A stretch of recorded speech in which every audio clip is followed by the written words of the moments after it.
Buletin Didik 30 Mac bersama saya Nualifah Gani. Assalamualaikum dan salam sejahtera. Memilih kursus yang ditawarkan Institut Pengajian Tinggi adalah keputusan besar menentu masa depan pelajar. Justru penting bagi pelajar tidak salah membuat pilihan dan melakukan homework mengenai bidang yang ingin mereka ceburi sesuai dengan permintaan pasaran pekerjaan. Bagi pelajar yang selesai menduduki CJ Pelajaran Malaysia SPM, ini adalah masa yang sesuai untuk mereka merancang perjalanan mereka seterusnya. Bagi Izan Nadia Husaini, pelajar dari Sekolah Seri Puteri Cyberjaya, dia mengimpikan menyambung pengajian di Universiti Malaya UM dalam bidang perubatan. Saya ingin menyambung pengajian dalam bidang perubatan dan untuk berbuat sedemikian saya perlu mengambil asasi sains terlebih dahulu. UM menjadi pilihan utama saya kerana seperti yang umum ketahui, UM merupakan universiti terbaik di Malaysia dan saya percaya bahawa didikan dan bimbingan yang diperoleh di sana dapat membantu saya untuk merealisasikan cita-cita saya. Tetapi sekiranya rezeki tidak berpihak kepada saya percaya bahawa universiti itu bukanlah penentu masa hadapan sepenuhnya. Tidak kiralah di mana jua saya ditempatkan nanti, usaha diri sendiri itu lebih penting dalam menjamin kejayaan masing-masing. Menurutnya, sebagai persiapan menuju ke Menara Gading, dia membuat kajian mengenai universiti dan kursus yang ditawarkan sebelum bermulanya SPM lagi. Perkara itu penting bagi menjamin keperluan dan kebolehpasaran dalam dunia pekerjaan.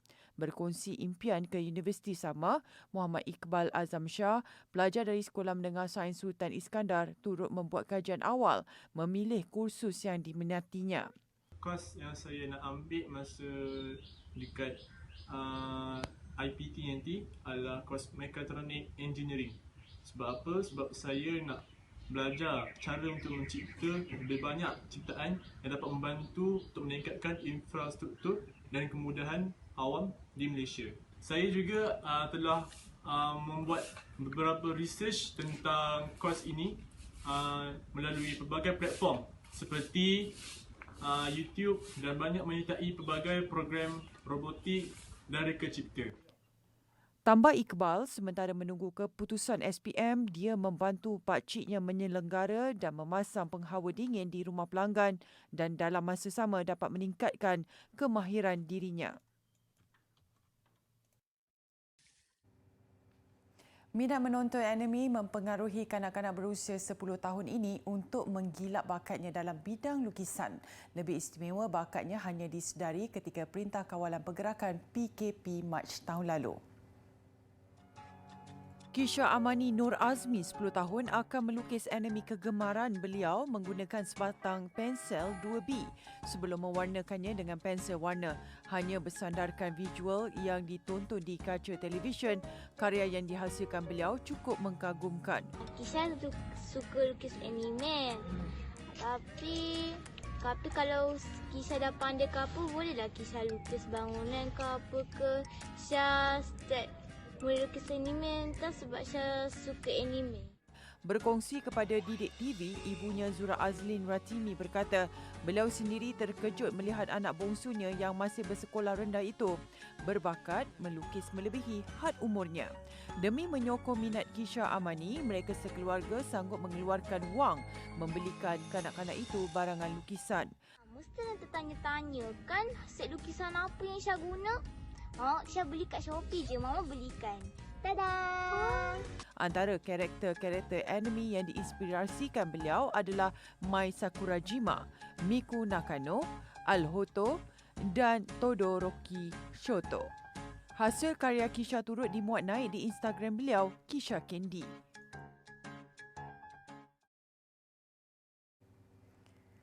Kerajaan memutuskan Selangor, Kuala Lumpur, Johor, Pulau Pinang dan Kelantan kekal di bawah Perintah Kawalan Pergerakan bersyarat PKPB sehingga 14 April ini.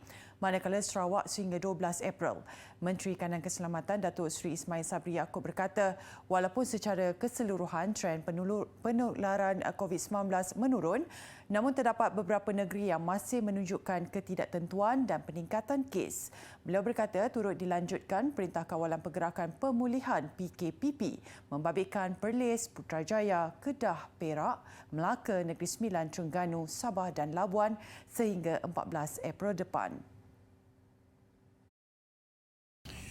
Pengekalan status PKP bersyarat dan PKP pemulihan bagi negeri-negeri ini akan berkuasa bermula 1 April 2021 sehingga 14 April 2021 kecuali Sarawak yang bermula hari ini 30 Mac 2021 sehingga 12 April 2021.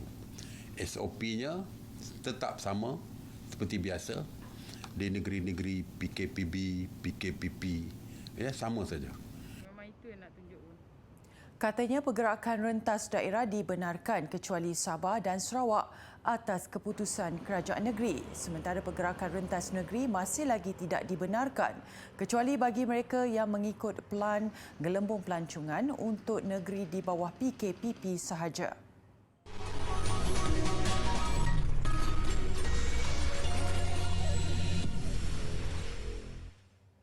Pahang muncul juara pertandingan bahas guru Piala Pusingan Yayasan Guru Malaysia Berhad YGMB peringkat kebangsaan 2021. Mereka menewaskan Selangor di pentas akhir yang berlangsung di Hotel Perdana Kota Baru Kelantan sempena pelancaran program Gerakan Masa Terima Kasih Cikgu 2021. Membahaskan tajuk Kesedaran penglibatan ibu bapa, komuniti dan pihak swasta dalam pendidikan bagai air besar sampan tak hanyut. Kemenangan memihak pasukan bahas guru Pahang yang dibarisi Ahmad Baihaqi Muhammad Yunus, Muhammad Muzamil Abdul Rahim, Nasrul Isyam Abdul Hamid dan Muhammad Nur Hamdan Rosli. Mereka membawa pulang wang tunai RM5,000, piala pusingan dan sijil. Lebih manis lagi, Ahmad Baihaqi turut dipilih sebagai pendebat terbaik sekaligus membawa pulang hadiah wang tunai RM500 dan trofi. Selangor yang dibarisi Siti Habibah Judin, Aisyah Abdullah, Muhammad Hakim Azaman dan Said Fahmi Said Isa menerima wang tunai RM4,000 sebagai naib juara. Manakala Sabah menerima RM3,000 sebagai pemenang tempat ketiga. Majlis penyampaian hadiah disempurnakan Menteri Kanan Pendidikan Datuk Dr. Razi Jidin. Pengorbanan insan yang bergelar guru bagi menarik minat pelajar menambah ilmu pengetahuan dalam bidang aplikasi multimedia, pelbagai inisiatif sanggup dilakukan para pendidik. Ini termasuklah usaha membina layar hijau atau green screen untuk menghasilkan video yang lebih kreatif dan inovatif. Inisiatif tersebut dilakukan para guru di Sekolah Menengah Kebangsaan Syed Abu Bakar, Baling, Kedah yang gigih membina studio green screen di perpustakaan sekolah mereka. Menurut Cikgu Muhammad Nur Azlan Idris, projek itu bermula sejak Julai lalu dan mengambil masa sebulan untuk disiapkan dengan menggunakan sepenuhnya tenaga guru-guru dan para pelajar. Pada permulaannya, studio green screen ini bila berlaku PKP fasa yang pertama, ramai cikgu yang menghasilkan video dan saya juga antara orang yang terlibat membuat video dan saya hanya rakam, orang kata statik, tak pandai nak edit apa dan saya postkan ke dalam Facebook. Alhamdulillah dia sangat membantu kepada anak-anak pelajar. Tetapi selepas itu bila PKP yang kita boleh masuk sekolah tu, dah tamat PKP fasa 1 dan kita masuk ke sekolah, maka saya mengikuti seminar yang diandukkan oleh Jabatan Pendidikan Negeri Kedah. Okey. Kemudian selepas itulah saya bermula untuk menghasilkan video dengan lebih kreatif dan kami menggunakan kain hijau sahaja sebagai latar belakang pada permulaannya. Diberi nama Studio Al-Haq, beliau berkata studio itu kini dimanfaatkan sepenuhnya oleh guru pelbagai subjek untuk menghasilkan video pembelajaran yang lebih menarik.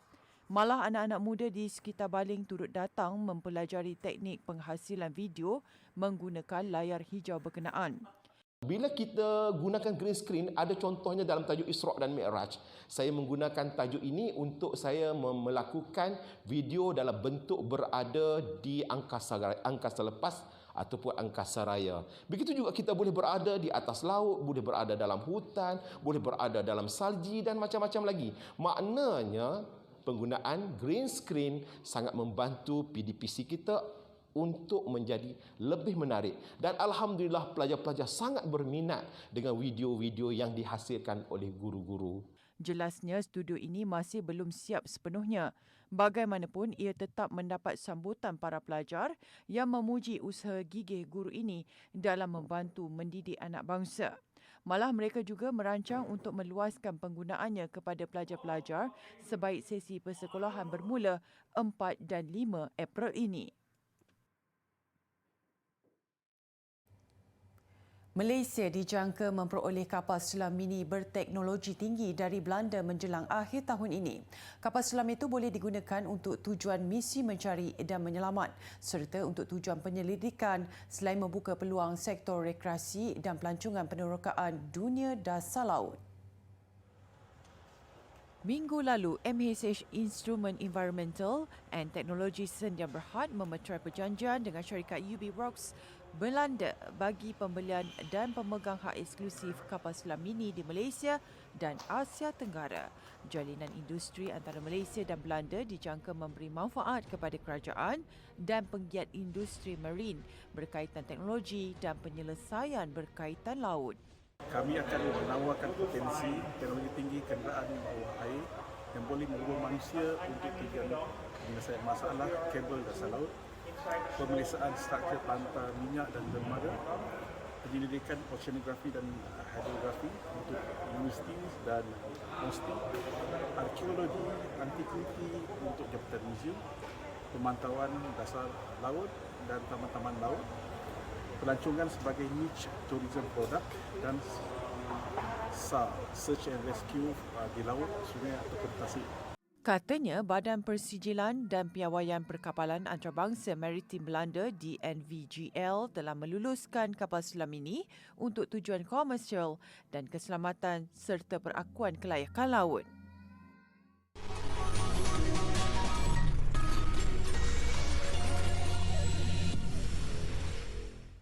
Siapa sangka produk yang pada asalnya sekadar cerita pendek akhirnya dapat membuka mata dunia terhadap kreativiti anak tempatan. Bukan sekadar mengungguli kategori seram dan science fiction bagi genre filem Cereka di World Film Carnival WFC Singapore 2021.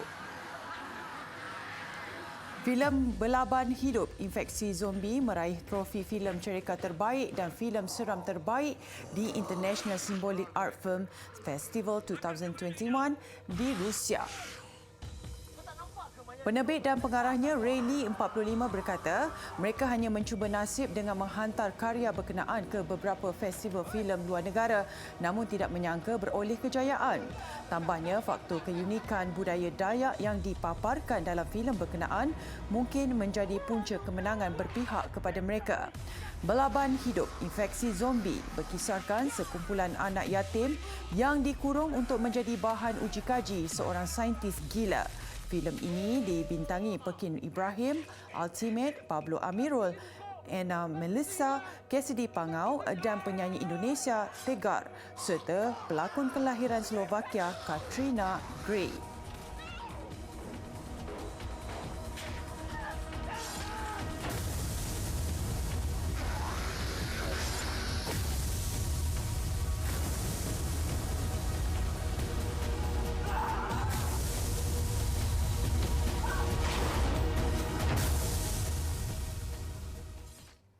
Ibarat muzium persendirian di mana koleksi ribuan barangan antik yang disimpan bernilai tinggi dan dijaga rapi. Kira-kira 5,000 barangan antik itu dimiliki keluarga Muhammad Nordin Muhammad Nur di Alur Gajah yang dianggap sebagai perhiasan rumah dan bukan untuk dijual. Pengunjung ke kediaman Nordin, 61 tahun, di Kampung Berisu pasti terpukau dengan ribuan koleksi barangan antik yang disusun rapi di setiap sudut rumahnya.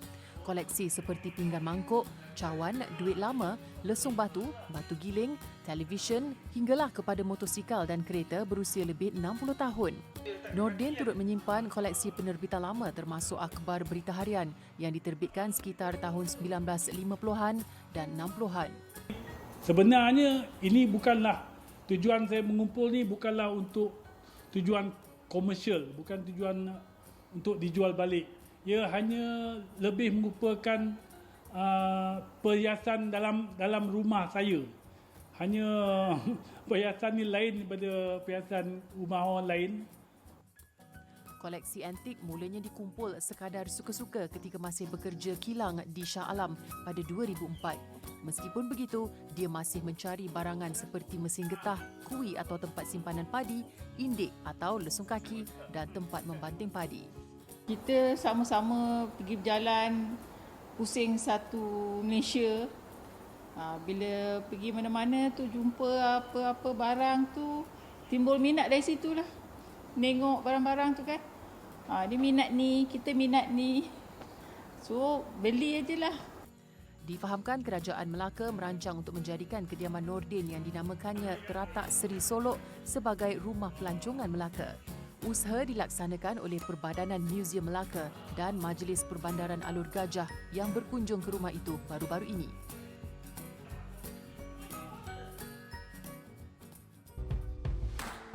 Para pelajar yang dikasihi sekalian, peperiksaan yang hampir tiba ini hadapi dengan penuh kesungguhan, kuasai setiap tajuk yang ada, terutamanya dalam tauhid dan juga mantik, dan jangan lupa ada satu lagi iaitu firak.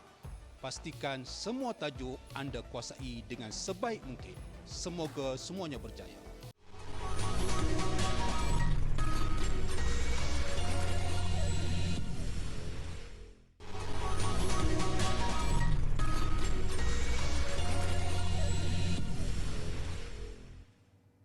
Dalam kaedah perubatan, memasukkan tiub pernafasan ke dalam mulut atau hidung pesakit mungkin dilihat senang. Namun jika tidak kena caranya, ia mungkin mengundang bahaya.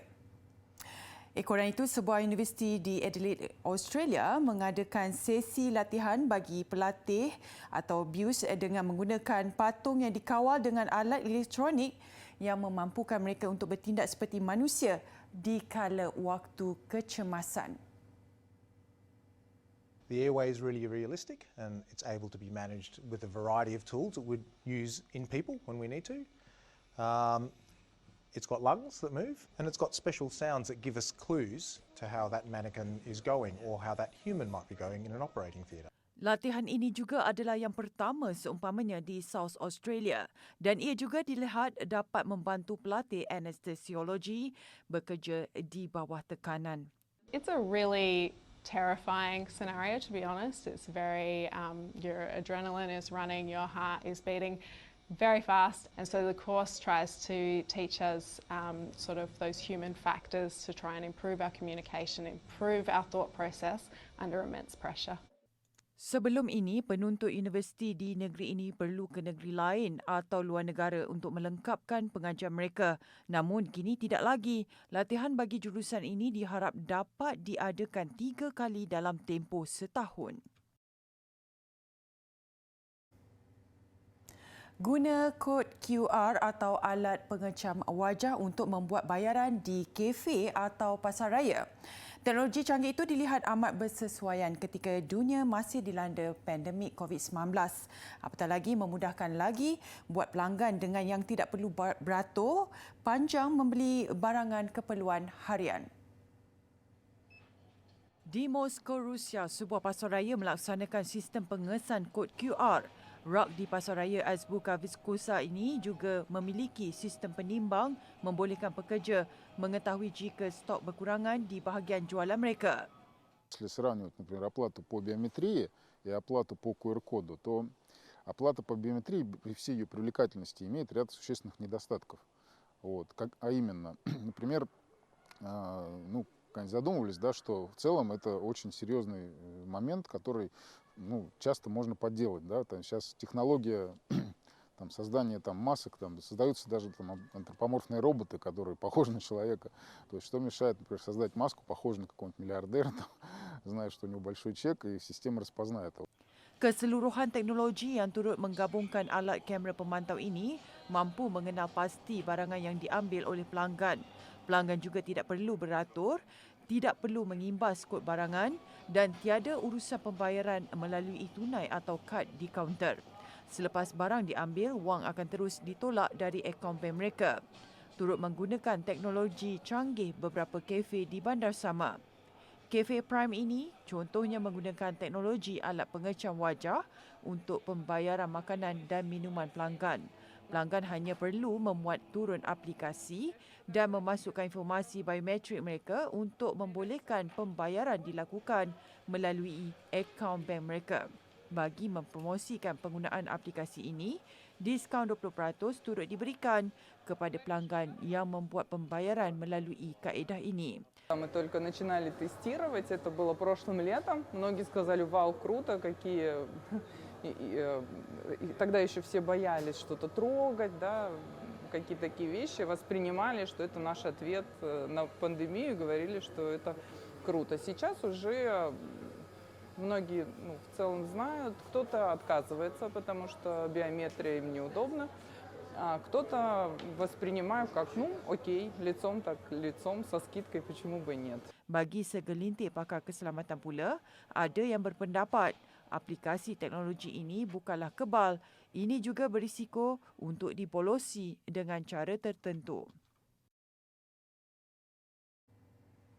Seramai 38 pelumba motosikal cilik dari seluruh negara tampil menunjukkan bakat di Lita Go-Kart SIC di Sepang.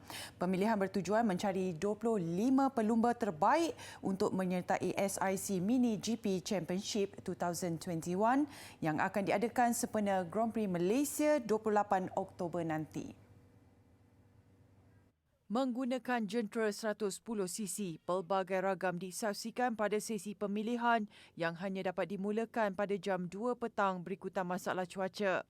Menurut pengurus perlumbaan Zulfahmi Khairuddin yang juga bekas pelumba Moto3 negara, pemilihan ini menekankan kemahiran aspek tunggangan, penggunaan gear dan clutch sebagai keutamaan kriteria pemilihan. Pengendalian SIC Mini GP Championship yang dilakukan di litar antarabangsa Sepang ini telah mendapat perhatian penganjur MotoGP Dorna Sports yang berpangkalan di Madrid, Spanyol. Acuan program ini menjadi inspirasi Dorna mewujudkan perlumbaan rasmi kejuaraan dunia Mini GP bermula tahun 2022. Well, saya sangat gembira dengan komitmen yang parents bagi, yang mereka datang daripada jauh, daripada Terengganu, daripada Pulau Pinang, Kedah. So ini adalah salah satu minat yang saya nak daripada semua parents, daripada semua rider, yang mereka tahu ini adalah peluang yang mungkin tak akan datang lagi. Tambah Zulfahmi, kejayaan pelumba cilik Muhammad Hakim Danish Ramli menaiki podium pada perlumbaan sokongan Asia Talent Cup di Grand Prix Qatar Ahad lalu menyemarakkan lagi sesi pemilihan SIC Mini GP Championship yang juga merupakan tempat bermulanya karier pemotoran Hakim Danish. Baik, visual pelepasan 10 ekor buaya ke Taman Reptilia Australia mengakhiri buletin didik malam ini. Saya Noel Fagani, salam hormat dan Assalamualaikum.